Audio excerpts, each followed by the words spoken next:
before you open your mouth, before you start yelling at your uncles, right? Before you start teaching, giving them the khutbah, you come and hear the khutbah and you say, I'm going to do this at home. That's a good point. My dad needs to hear this one. This is going to make a great point of argument, right? A lot of excited young people do that. They discover the religion, they hold on to it, and they use it to debate with family, right? When you do that, you're basically abandoning what the messengers did. You have to have a little credibility first. When you turn to the religion, you become the best son, the best daughter, the best husband, the best wife. Speaking of the best husband, I want to tell you a story. A really good one on this subject, making people conscious of Allah. You don't just invite people to have taqwa of Allah with your words. Your character says a lot. A friend of mine, he became a friend actually on a short trip, told me about how he was raised in a Muslim family. He's Guyanese origin, and in Guyana there's Muslims that are committed, and there's Muslims that have mixed their religion with Hinduism, and some Muslims that are just Muslim by name, and they've completely almost lost everything of the religion. They almost know nothing of the religion. And he was of the latter type. He almost knew nothing about the religion. So as he was growing up in New York, he almost completely just wasn't even practically Muslim. He used to, get into fights with his mother. He went to jail a couple of times. He was in gangs, all kinds of stuff. Later on in life, he decides he wants to, he's looking for God.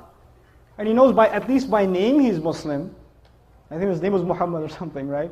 By name he's Muslim, so he should look into what religion first? Islam. So he starts looking into Islam, starts going to the masjid, starts learning how to pray again, becomes more serious. At the time he was, he had married his girlfriend who was Christian or whatever. Right? He starts becoming more serious about the religion. And then his wife notices that he's praying. And the beer is gone from the fridge. And he's not going out with his drinking buddies. And he doesn't go to Atlantic City on the weekends. He's a different guy. Something's changed, And he doesn't say anything to her. Just on his own, he didn't yell at her, didn't tell her to, put a hijab on or whatever, lose all her friends. He didn't do any of that. He went to a scholar, and I make dua for the scholar that he went to. He didn't tell me his name, but he said, I went to my scholar, and I told him, look, I'm becoming more and more aware of Islam, but my wife, of course, is a Christian, and she's not even a practicing Christian. She's just kind of what I was before. She's exactly like I was before. How do I help her? He said, don't tell her a thing about Islam, just be the best husband you can be. And to do that, just study what kind of a husband the Prophet was.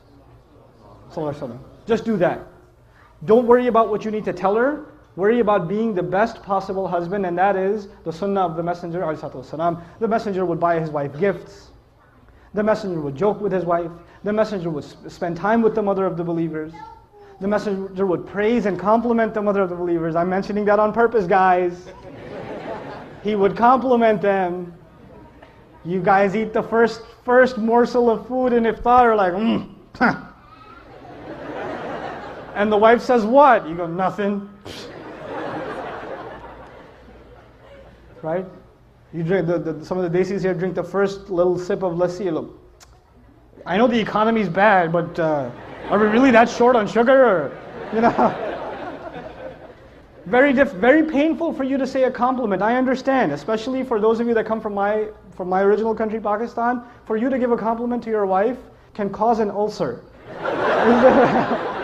So I understand, but it's a sunnah, guys. Good food. That's amazing.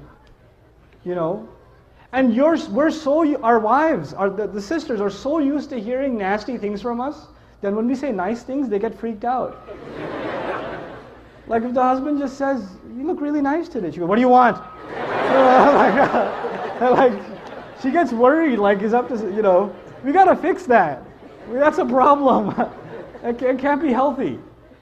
So he starts doing these things with his wife. And in the beginning, he used to argue with her sometimes about Islam and tell her how Christianity doesn't make sense. How can 3 be 1 and 1 be 3? All those kinds of arguments, you've heard them before, right? And none of those would work with his wife. None of them. He's like, no, I'm a Christian and that's it. Jesus is in my heart. Leave me alone. 3 years go by. He stops talking to her about Christianity and how dumb it is or whatever. Stops debating with her. He's just being what he can be as the best husband. And one day he's making maghrib and his wife joins him in salat. And he's in salat. It messes up his salat. Right? What's happening here? Right? Yeah. Yo, we can give a break in 5 minutes, sure. For 10 minutes because they have to move the car. Sure, sure. So, he gives, after Salat, he looks at her and he goes, what happened? And she goes, what? Nothing. And he goes, no, you have to tell me what happened. And of course she says what pretty much any wife would say, it's complicated. All right? But eventually she tells him, and she tells him, look, I've never seen a husband like you. My dad wasn't like that. I've never seen a father like you. The way you are with our child, I've never seen a father be like that. It's so beautiful. This religion can't be wrong. It can't be wrong. This is ittaqullah. You see how aware you are of Allah in your life. Right? It's not how many ayat you've memorized, how many ahadith you know, how much knowledge you can spit out at someone, how many quotes from scholars you can deliver. It's not about that. How are you living your life? People can see that.